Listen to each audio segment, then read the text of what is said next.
Welcome to our channel guys. तो जैसे कि आपको पता है, कल मैंने आपको DREE का पेपर स्टार्ट कराया था 13 सितंबर 2021 का। आज उसी पेपर को कंटिन्यूस करते हुए अपना जो नेक्स्ट, जैसे कि हमने टारगेट रखा हुआ है कि हम डेली 10 क्वेश्चन का टारगेट रख रहे हैं, तो वो 10 क्वेश्चंस नहीं होते, ठीक है, जो मैं आपको करा रही हूँ। इनमें बेसिकली ना मैं आपको कंसेप्ट भी बता रही हूँ, ठीक है, क्वेश्चन के साथ साथ कि क्वेश्चन को किस टाइप से करना है, कैसे डील करना है, ये हम सब कुछ सीख रहे हैं, ठीक है। तो चलिए स्टार्ट करते हैं अपनी वीडियो एंड देखते हैं कि आज हम क्या कुछ नया सीखते हैं। तो हमें फर्स्ट क्वेश्चन दिया है, which of the following is correct for the function f of x g, जो कि हमें दिया है x cube minus 3x² minus 9x minus 1। अब हमें ना ये बताना है कि करेक्ट कौन सा है। अब मान लो मैं इस पे ऑप्शन पे नहीं जाती एंड सिंपली मैं इस क्वेश्चन को देखती हूँ, तो इस क्वेश्चन का कोई सेंस ही नहीं बन रहा, ठीक है। मतलब हमें पता ही नहीं चल रहा है इस क्वेश्चन में करना क्या, करेक्ट करना क्या, बताना है सिंपल। तो मैंने ना, जब भी आपको इस टाइप के क्वेश्चन मिले ना, तो आपको जाना है सबसे पहले ऑप्शन पे। ऑप्शन में हमें क्या, maxima, local maxima, local minima, no local maxima, हमें कुछ ऐसा पॉइंट दिया हुआ है। तो जब भी आपको इस टाइप का कुछ मिले ना, ऐसे क्वेश्चन मिले, तो सबसे पहले आप ऑप्शन पे जाइए एंड ऑप्शन पे देखिए क्या क्या आपको दिया हुआ है। तो इसमें ना मैक्सिमा एंड मिनिमम का कुछ दिया है। तो ये क्वेश्चन कराने से पहले मैं आपको थोड़ा सा कंसेप्ट बताती हूँ कि हम मैक्सिमा एंड मिनिमम किस टाइप से निकालते हैं। सिंपली रफली पेज ले लिया है, देखो इस क्वेश्चन को कैसे करेंगे। हमारा ना दो टाइप होती है, एक होता है हमारा लोकल मैक्सिमा एंड एक होता है मिनिमा। Got it. ये हम डिफरेंशियल इक्वेशन में भी निकालते हैं, और अगर हमें फंक्शन की टर्म में कुछ पूछा है ना, तो हम इसी चीज़ का यूज़ करते हैं। सिंपली इसमें क्या होता है, सबसे पहले ना फर्स्ट स्टेप आता है, इसमें हम ना क्रिटिकल पॉइंट निकालते हैं। Got it. क्रिटिकल पॉइंट कैसे निकालते हैं, क्रिटिकल पॉइंट निकालने का मतलब होता है कि जो भी हमें फंक्शन दिया है ना, उस फंक्शन का क्या कर देते हैं, हम डिफरेंशिएशन कर देते हैं, और जो भी डिफरेंशिएशन आया ना, उसको हम रख देते हैं 0 के इक्वल। यहाँ तक आ गया। तो यहाँ से हमारी जो वैल्यू निकलती है एक्स की, समथिंग ABCD कुछ भी निकले, ठीक है, वो तो हम सोल्व करने के बाद देखेंगे। तो वो जो हमारी ABCD वैल्यू होती है, उसको बोलते हैं हम क्रिटिकल पॉइंट। Got it. यहाँ तक आ गया आपको समझ में। फिर हमारा नेक्स्ट स्टेप आता है इसी में कि एफ डबल डैश एक्स है ना, एक्स अगर ये हमारा ग्रेटर देन 0 आता है, तो हमारा जो फंक्शन होता है ना, वो होता है मिनिमम वैल्यू। एंड इसी में ही एफ डबल डैश एक्स जब हमारी लेस देन क्या आती है 0, तो वो होती है हमारी मैक्सिमम वैल्यू। आगे आपको इतना समझ में कि मैंने अभी क्या बताया, लोकल मैक्सिमा एंड मिनिमम हम कैसे निकालते हैं, इसमें किस टाइप का यूज़ करेंगे। सबसे पहले हम निकालेंगे क्रिटिकल पॉइंट। क्रिटिकल पॉइंट में हम फंक्शन का क्या करेंगे, डेरिवेटिव करेंगे। एंड वहाँ से जो हमारे क्रिटिकल पॉइंट निकलेंगे, उन क्रिटिकल पॉइंट को डबल डेरिवेटिव के अंदर पुट करके, जो ये हमारे पॉइंट निकलेंगे ना, ABCD कुछ भी, तो उनका यूज़ ना हम डबल डेरिवेटिव के अंदर करेंगे। डबल डेरिवेटिव में उसका जब यूज़ करते हैं, अगर वो वैल्यू हमारी ग्रेटर देन 0 आती है, तो हमें मिलता है मिनिमा। एंड जब भी हम डबल डेरिवेटिव में जो वैल्यू क्रिटिकल पॉइंट है डालते हैं, अगर वो लेस देन 0 आते हैं, तो हमें मिलता है मैक्सिमा। तो आपको यहाँ तक ये समझ में आया, इसमें करना क्या, कंसेप्ट समझ में आया। अब हम इस क्वेश्चन को देखते हैं। हमें फंक्शन में क्या दिया है कि f of x is equal to x cube minus 3x² minus में 9x माइनस में 1, हमें ये दिया है। ओके, तो सबसे पहले हम निकालते हैं क्रिटिकल पॉइंट, यानी कि हम एफ ऑफ डैश एक्स करते हैं। तो यहाँ से क्या आ गया, 3x² माइनस में 6x माइनस में 9 is equal to 0। Got it. इतना आपको होप से समझ में आया। अब हम क्या करेंगे, इसमें से आप चाहो तो 3 भी कॉमन ले सकते हो, फिर क्या बच जाएगा, x² माइनस में 2x माइनस में 3 इज इक्वल टू 0।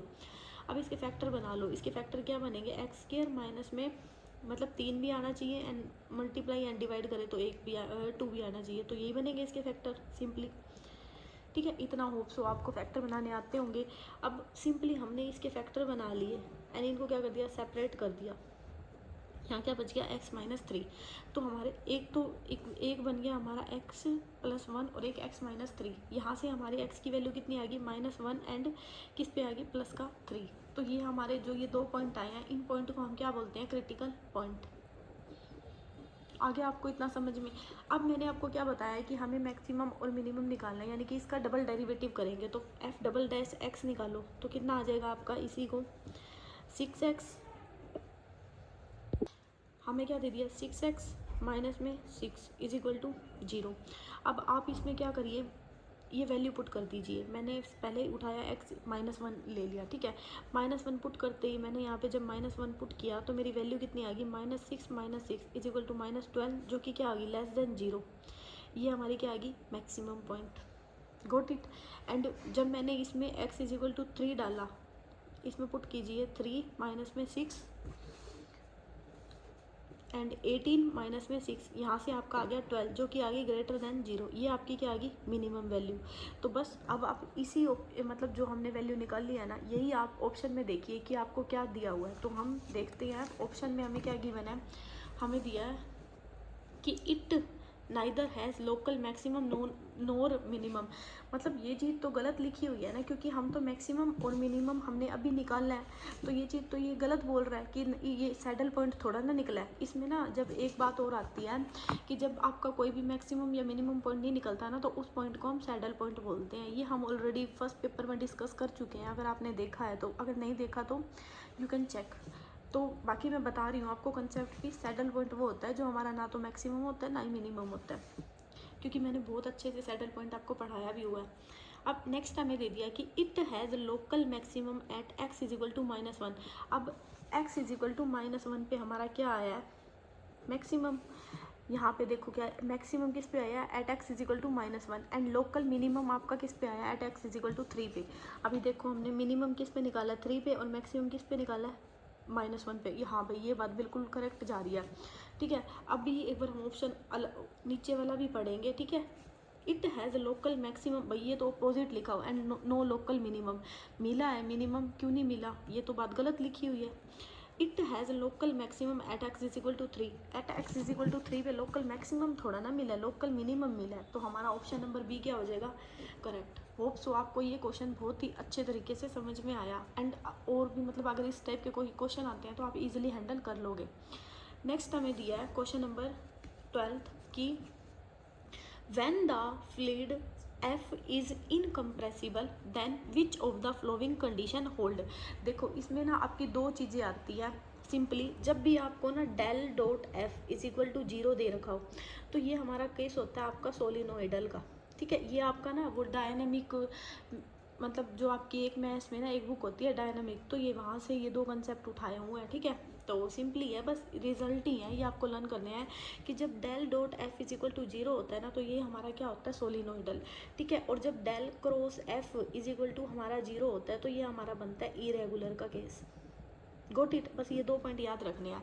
अब देखो इसमें ना क्रॉस का तो कोई हमें ऑप्शन दिया ही नहीं हुआ, और इसने पूछा है कि when the flood F is incompressible, यानी कि ये हमारा सोलिनोइडल की बात कर रहा है। तो सोलिनोइडल में हमारा क्या होता है, del dot f is equal to 0। तो ऑप्शन नंबर ए क्या हो जाएगा हमारा, करेक्ट। नेक्स्ट क्वेश्चन हमें दिया a real number sequence f of n is said to be oscillating finite if. देखो इस क्वेश्चन को करने से पहले ना आपकी तीन चीज़ें आती हैं। एक, अगर आपने मतलब मैं पढ़ाऊँगी अभी आपको, ठीक है, टॉपिक वाइज भी पढ़ाने वाली हूँ मैं बहुत जल्दी, शायद आज से ही आपकी क्लास स्टार्ट हो जाएगी, ठीक है। आपकी ना सीक्वेंस में तीन चीज़ें आती हैं। एक आता है आपका कन्वर्जेंट, एक आता है आपका डाइवर्जेंट, और एक आता है आपका ऑक्सीलेटिंग, ठीक है। ये सीक्वेंस की बात है, मैं बता रही हूँ इसमें क्या यूज़ किया हुआ है। अभी इन दोनों चीज़ों का तो कोई मतलब नहीं है। अब हम ऑक्सीलेटिंग का बात के बारे में पढ़ते हैं। ऑक्सीलेटिंग क्या होता है, देखो कोई भी सीक्वेंस हमारी ऑक्सीलेटिंग कब होती है, जब ना तो वो कन्वर्ज करती है एंड ना ही वो क्या करती है, डाइवर्ज करती है। इतनी बात आई आपको समझ में। अब इसी में ना पहले तो ये इसकी डेफिनेशन ही होती है, जो ना तो कन्वर्ज ना ही डाइवर्ज करती है उसको क्या बोलते हैं, ऑक्सीलेटिंग होती है, ठीक है। इसी में ना इसके दो टाइप आ जाते हैं। एक आता है ऑक्सीलेटिंग फाइनाइट और एक आता है ऑक्सीलेटिंग इनफाइनाइट। ऑक्सीलेटिंग फाइनाइट में क्या होता है, ऑक्सीलेटिंग फाइनाइट में ना आपकी कोई भी ना, मान लो जैसे ये है आपका पेंडुलम, ठीक है, ये दो चीज़ों के बीच में ना आपका क्या होता है, बाउंड होता है। जैसे मैं आपको एक एग्जांपल लेके बताती हूँ कि एन की यहाँ पे ना, जैसे मैंने एक पॉइंट ले लिया, मैंने क्लोज इंटरवल ले लिया -1 से +1, ठीक है। या फिर ना आप इसमें सिंपली एग्जांपल ले लो -1 की पावर n, क्योंकि ये इसी पे ही बाउंड होकर जाएगा, ठीक है। अब मैंने मान लो इसमें मैंने ना इवन नंबर लिया, ठीक है। इवन पावर ली तो ये हमेशा मेरा क्या आएगा, प्लस आएगा, क्योंकि मैंने ये इंटरवल ही दिखा दिया आपको। तो मान लो मैंने ये ले लिया, ठीक है, ये हमारा ना तो बाउंडेड होता है, ये ऑक्सीलेटिंग सीक्वेंस होती है। इसमें क्या हो गया कि इवन पावर लेंगे ना तो हमारी हमेशा वैल्यू कितनी आएगी, +1 आएगी। और जब हम ओड पावर लेते हैं ना तो हमेशा हमारी वैल्यू कितनी आएगी, -1।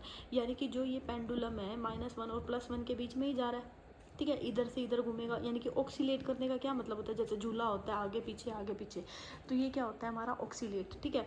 अब ये क्या हो गया, अब ये जैसे -1 और +1 है, ये इन दोनों के बीच में क्या हो गया, बाउंड हो गया, आपका बंध गया, ठीक है। तो यहाँ से इसकी डेफिनेशन क्या निकलती है आपकी, कि जो हमारा ये सीक्वेंस है ना, ये बाउंडेड होती है और नोट क्या करती है, कन्वर्ज करती है। देखो ये कन्वर्ज तो नहीं कर रही, बस ये इसकी तरफ जा रही है, इसकी तरफ आ रही है। कन्वर्ज यहाँ पे ना, कन्वर्ज का मतलब अगर आप हिंदी में समझो ना, कन्वर्ज का मतलब क्या होता है, कन्वर्ज का मतलब होता है कोई भी चीज़ ना, जैसे मान लो यहाँ पे कोई पॉइंट है, अब सारी चीज़ें आके ना उसी पॉइंट के ऊपर आके रुक रही हैं, ठीक है, ये होता है कन्वर्ज करना। एंड डाइवर्ज करने का मतलब क्या होता है कि उस पॉइंट से दूर जा रही हैं सारी चीज़ें, दूर भाग रही हैं। डाइवर्ज का मतलब ये होता है, ठीक है।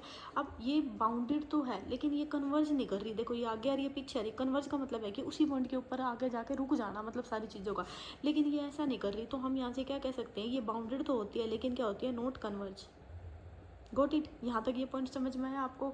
ऑक्सीलेटिंग फाइनाइट क्या होता है, मैंने बहुत ही ईजी वे में कराया, बहुत ही अच्छे से। अब इसी में ही आता है कि ऑक्सीलेटिंग इनफाइनाइट क्या होता है। ऑक्सीलेटिंग इनफाइनाइट का मतलब पता है क्या होता है आपका, इसमें आपको सिंपली, जैसे अब इसमें तो बाउंड हो रहा था, इसमें ना अगर मैं आपका एग्जांपल देखूँ, -1 की पावर n × 1, ठीक है। अगर मान लो मैं इसमें इवन पावर लगाती हूँ, इवन पावर लगाने के बाद ये तो क्या जाएगा, पॉजिटिव में जाएगा, ठीक है। अब अगर मैं ओड पावर लगाती हूँ, ओड पावर में ये आपका कैसा जाएगा।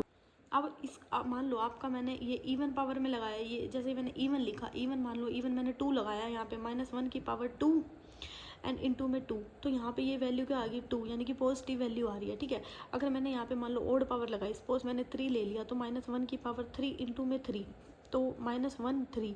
यानी कि कहने का क्या मतलब है इसमें इनफाइनाइट सीरीज़ में, कि इसमें ना नंबर तो अलग अलग आ रहे हैं, ठीक है। इसमें तो क्या था, ये 2 पॉइंटों पे ही बाउंड हो रहा था, इसमें लेकिन क्या हो रहा है कि आपके नंबर तो अलग अलग आ रहे हैं, मतलब सेम नहीं आ रहे, ठीक है। जैसे 1 2 3, मतलब जब मैं इवन पावर ले रही हूँ ना तो प्लस वाले आ रहे हैं, और जब मैं ओड ले रही हूँ ना तो ये सारे क्या हो रहे हैं, माइनस हो रहे हैं।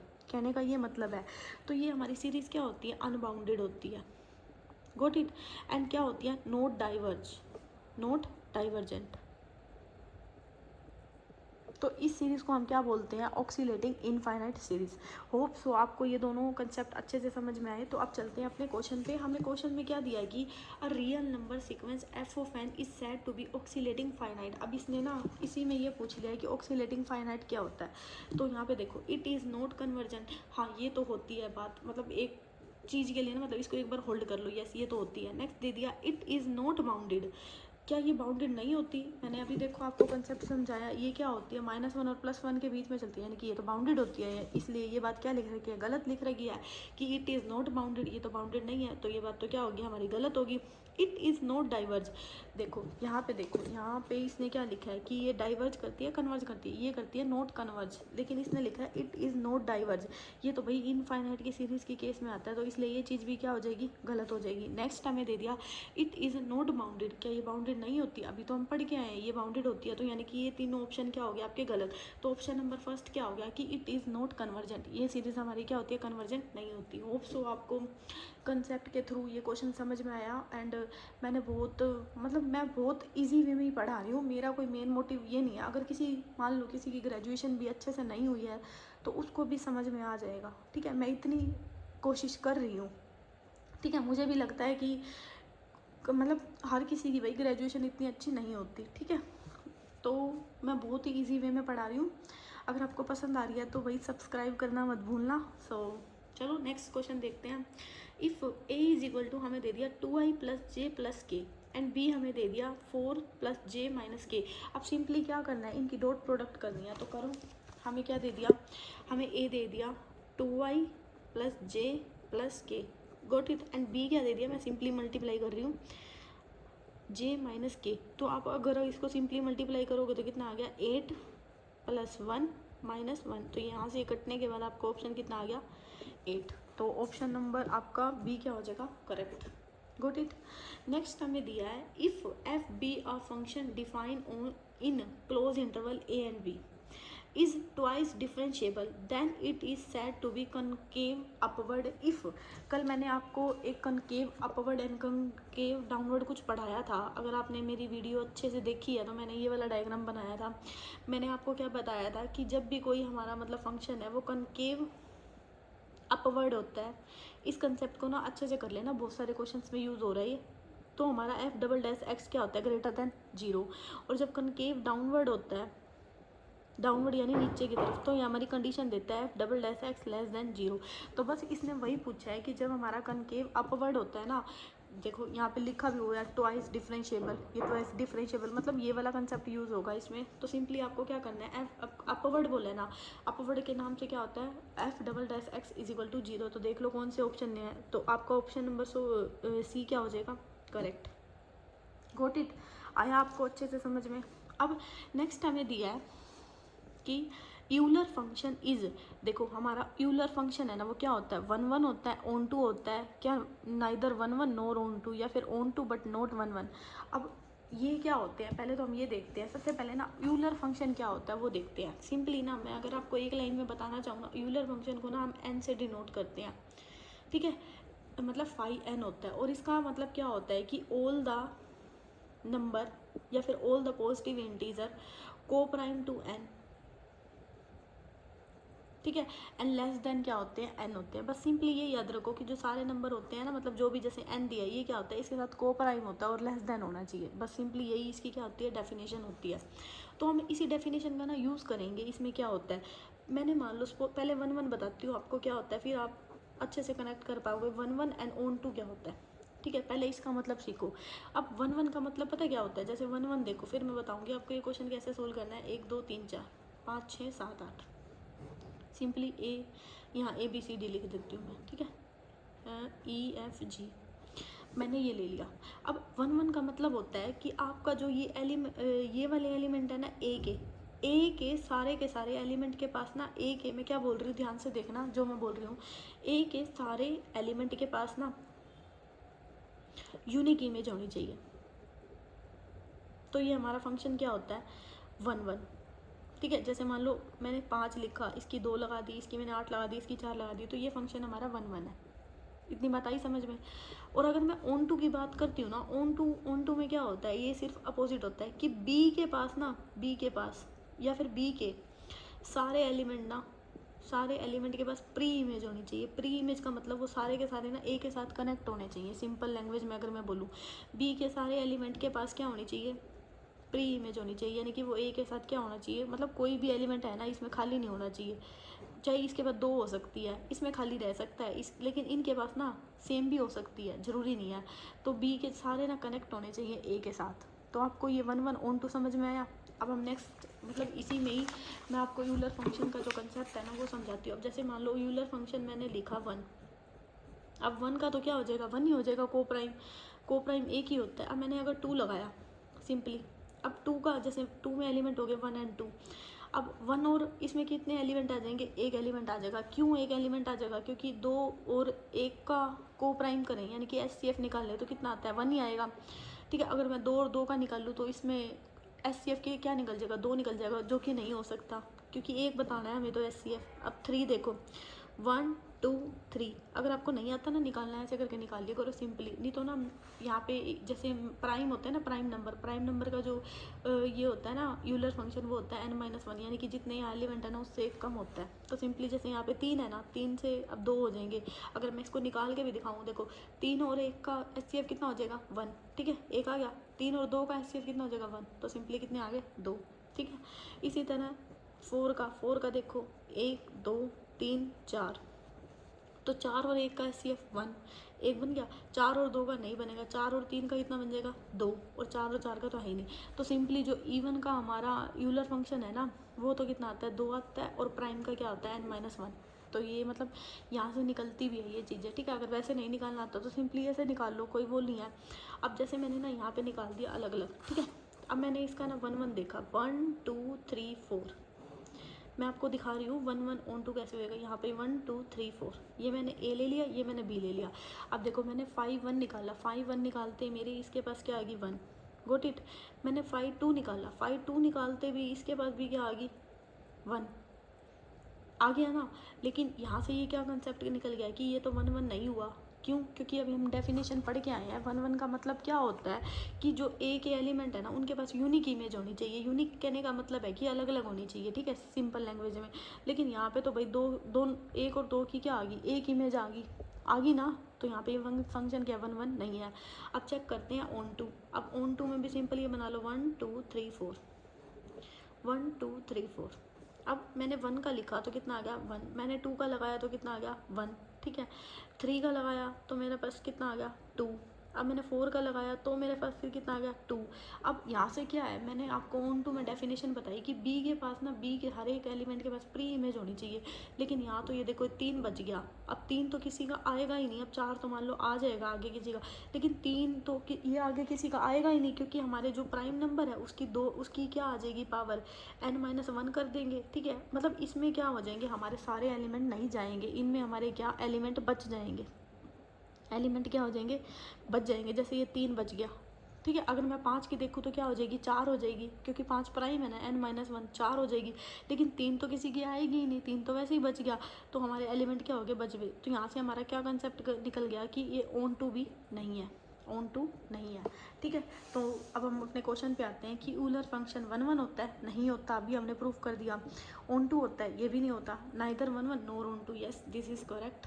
होप सो आपको ये समझ में आया बिल्कुल इजी वे में। हमें नेक्स्ट क्वेश्चन दिया है कि identify the set in which supremum set is equal to infimum. देखो ये ना रिजल्ट होता है, इसका कोई लॉजिक नहीं है, ठीक है। कहीं मैं आपको सिंपली कह दूं भाई ये लॉजिक बन रहा है, भाई जिस चीज़ का लॉजिक निकलता है मैं समझाती हूँ आपको, ठीक है, एक एक कंसेप्ट की कैसे क्या है।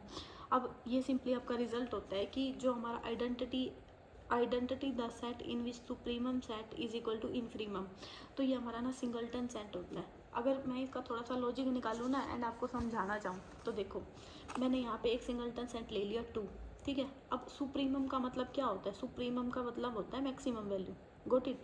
एंड इनफ्रीमम का मतलब क्या होता है, इनफ्रीमम का मतलब होता है आपका मिनिमम वैल्यू। ये क्या है, हमारा सेट सिंगलटन है।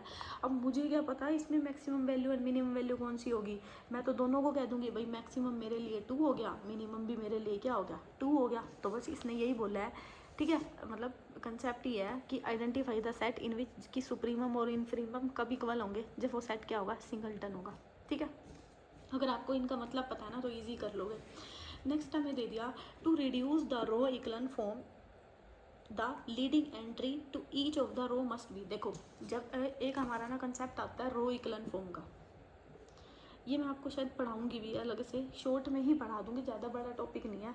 इसमें क्या होता है, मैंने वैसे पढ़ाया भी हुआ है फर्स्ट पेपर में। रो इक्वलन फॉर्म में ना जो हमारा फर्स्ट लीडिंग एलिमेंट का मतलब क्या होता है, लीडिंग का मतलब होता है जो भी पहला एलिमेंट है ना वो हमेशा क्या होना चाहिए 1, आगे हमारा कुछ भी हो सकता है, ठीक है। इसके नीचे क्या होनी चाहिए 0, ठीक है। और जो हमारा सेकंड की जो भी लीडिंग एलिमेंट होगा वो उसके बाद क्या आ जाएगा 1। अगर मान लो यहाँ पे हमारा इसके नीचे फिर 0, इसके नीचे फिर 0, और यहाँ पे हमारा ऐसे लीडिंग एलिमेंट आते जाएंगे, ठीक है। और मान लो जैसे इसमें क्या, ये रो क्या बोलती है कि अगर हमारे ना किसी रो में सारे एलिमेंट 0 है ना तो वो हमारे क्या आएंगे, सपोज नीचे ही आएंगे, मतलब लास्ट में ही आएंगे। ये रो इक्वलन फॉर्म बोलती है, ठीक है। तो यहाँ से बस इसने यही कंसेप्ट पूछा है कि to reduce the row echelon form leading element क्या होता है हमेशा 1, ठीक है। ये हमें ये बोला हुआ है। नेक्स्ट क्वेश्चन हमें दिया है कि let A be a n cross n matrix with each entry equal to 1 -1 0 such that every column has exactly 1 plus and exactly 1 minus, then what will you say about the rank of the matrix. देखो इसने पता क्या बोला है, अगर मतलब आप समझे भी हो तो इसका मतलब इसने ना ये बोला है, ये देखो हमारी ना कोई यहाँ पे मैट्रिक्स बना दी है n क्रॉस n की, सिंपल। अब इसने बोला है कि let A be a n cross n matrix with each entry with each entry equal to 1 -1। इसने बोला एंट्री, मान लो ये हमारी एंट्री है 1 -1 और 0, एंट्री तो यही होगी यहाँ पे, ठीक है, ये हमारी क्या होती है, रो होती है, और ये हमारे क्या होते हैं, सिंपल कॉलम होते हैं। अब इसने कह दिया कि जो प्रत्येक कॉलम है ना वो एग्जैक्टली 1 या -1 होगा। जैसे मान लो ये कॉलम है ना, या तो ये -1 होगा या 1 होगा, ठीक है, और सिंपली फिर 0 होगा, 0 होगा, -1 होगा, 1 होगा, ठीक है, ये बोला है इसने। अगर मान लो मैंने ये मैट्रिक्स बनानी भी चाहिए तो सिंपली इसका मतलब ये है। अब इसने बोला है कि फिर रैंक क्या होगी मैट्रिक्स की, ये बताओ। देखो सिंपली जब भी आपको इस टाइप का कोई भी मिले ना मैट्रिक्स, और अगर आप इसकी रैंक निकालते हो तो रैंक इसका ना ये रिजल्ट ही होता है, इसकी रैंक होती है ना n-1 होती है, सिंपल। तो इसकी जो रैंक होगी ना, क्योंकि ना देखो इसके हम कॉलम को ऐड कर लेना, मान लो मैंने इसकी रैंक निकाल ली चाहिए, रैंक मैं निकाल लूँगा ना, तो इसमें जो एक रो है ना वो 0 बन जाएगी ऑटोमेटिकली। देखो मैंने मान लो कॉलम को ऐड कर दिया, कॉलम को मैं क्या करूँगी, ऐड कर लो, मतलब ये मान लो मैंने C1 प्लस में कॉलम ये हो गया ना आपके C1 प्लस C2 मैंने ऐड कर दिए, तो यहाँ से अगर मैं इन चीज़ों को ऐड करती हूँ ना, तो यहाँ से देखो क्या बन जाएगा आपका 1 -1 0, यहाँ पे आ गया 0, मतलब मैंने C2 पे लगा दिया, C2 में मैंने क्या कर दिया, C1 प्लस C2 कर दिया 0, यहाँ भी 0, और यहाँ पे आपका क्या बच जाएगा, यहाँ -1, ठीक है, सिंपली 0 0, और यहाँ पे बच गया आपका 1। इसी तरह मैंने ना एक बार और ऑपरेशन लगा दिया, मैंने C2 पे ही लगा दिया, मैंने C2 प्लस C3 कर दिया इस बार, तो मेरा 1 -1 0, और यहाँ 0 0, मैंने C2 पे लगाया ना, तो ये भी ऐड करने के बाद क्या हो गया 0, अब यहाँ 0 0 1। अब देखो यहाँ पे एक रो क्या बन गई, 0 बन गई। तो सिंपली रैंक ऑफ मैट्रिक्स तो क्या बोलती है कि मान लो जब उसका डिटर्मिनेंट नॉट इक्वल टू 0 होता है तो उसका मतलब क्या बोलते हैं, रैंक उतनी आती है। लेकिन मान लो अगर मैं 0 के कंसेप्ट में लेती हूँ और इसकी मैं क्या निकालती हूँ, रैंक निकालती हूँ, तो रैंक इसकी क्या आ जाएगी, 0 आ जाएगी। 0 आ गई यानी कि इसकी रैंक क्या हो जाएगी, n-1 से क्या होगी, कम, क्योंकि हमारी ना देखो रैंक में ना थोड़ा सा अगर मैं आपको बताना चाहूँ ना, रैंक में क्या कंसेप्ट बोलता है कि मान लो जैसे कोई भी हमें ABCD, ये 2x2 के लिए मैंने सिंपली आपको बताने के लिए, अगर इसमें ना इसका डिटर्मिनेंट अगर हमारा 0 आ जाए ना, तो इसकी जो रैंक होती है ना 2 से कम होगी, यानी कि 1 होगी इसकी रैंक। लेकिन अगर इसका डिटर्मिनेंट नॉट इक्वल टू 0 आती है ना, तो ये जितने ऑर्डर की मैट्रिक्स होती है ना उसकी रैंक उतनी होती है, ठीक है। लेकिन मैंने यहाँ पे आपको प्रूफ करके दिखाया है कि मैं इसकी रैंक निकाल रही हूँ ना, रैंक डिटर्मिनेंट निकाल रही हूँ ना, सॉरी डिटर्मिनेंट क्या आ रहा है, 0, यानी कि जितनी भी ये मैट्रिक्स है ना, तो इसकी रैंक क्या होगी, n-1 से क्या होगी, कम होगी। तो ये वही रिजल्ट लगा दिया, तो रैंक क्या हो जाएगी, n-1, n-1 नहीं होगी, n-1 से कम या फिर उससे इक्वल, ठीक है, ये जाएगा ऑप्शन ज़्यादा बेस्ट। नेक्स्ट हमें दे दिया if determinant a is equal to 4 find the number of partition of the a। देखो जब भी आपको इस टाइप का क्वेश्चन मिले ना, इसमें एक कंसेप्ट चलता है आपका बेल नंबर।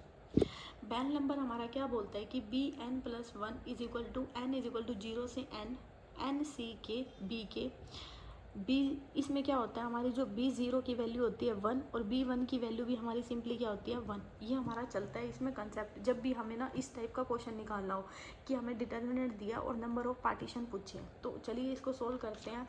जैसे इसमें हमने कंसेप्ट अब आपको निकालना गया, अब इसने जैसे डिटर्मिनेंट का मतलब है कि इसमें जो ऑर्डर दे दिया ना, हमें ऑर्डर ऑफ ए दे दिया, ऑर्डर ऑफ ए हमें कितना दे दिया 4, यानी कि हम इसका बेल नंबर ना 4 तक निकालेंगे। तो सिंपली इसका फॉर्मूला लिख लीजिए आप, bn+1 n is equal to 0 से किस पे जाएगा n c के b के, गोट इट। अब हमें पता है कि इसमें b0 हमें कितना दिया है 1, और b1 भी कितना होता है 1, तो सिंपली आप यहाँ पे bn की जगह 1 पुट कर दीजिए, तो यहाँ से हमारा b2 निकल जाएगा, कितना n इज इक्वल टू 0 से 2 पे चलेगा। अब n हमने कितना पुट किया 1, तो c और k की वैल्यू हमारी चलती है, मैंने यहाँ पे bn नहीं, यहाँ पे bk ही होता है शायद सिंपली, ठीक है, ये मैंने बाय मिस्टेक गलत लिख रखा है फॉर्मूला, तो यहाँ पे k की वैल्यू लेंगे 1, तो यहाँ पे क्या बच गया आपका b2 बच गया। n इज इक्वल टू 0 से कहाँ पे गया 2 पे, तो n की वैल्यू एक बार हमने क्या ले ली 0 1, b की वैल्यू हमने क्या लिया 1, तो b1, गोट इट। नेक्स्ट हमें क्या दे दिया प्लस n, हमने 0 से लिया है ना, अब 0 के बाद क्या आ गया n c, अब इस ये k तो हमने 1 लिया है, b क्या लेंगे हम 1, प्लस किस पे जा रहा है 2 तक जाना है ना, तो n की वैल्यू कितनी आ गई 2c1 और b1, गोट इट। यहाँ तक आया मैंने कैसे लिखा है। अब आप इसको सिंपली इसको सोल्व करेंगे, 0c1 और b1 की वैल्यू कितनी है 1, प्लस n 1c1 क्या होता है 1, और b1 की वैल्यू आपकी 1 दी है, 2c1 हमारा क्या हो जाएगा सिंपली 2 हो जाएगा, गोट इट। एंड b1 की वैल्यू कितनी दी है 1, अब ये भी हमारा क्या होता है 1 1 + 1 + 2, तो यहाँ से हमारा 2 + 2 कितना आ गया 4,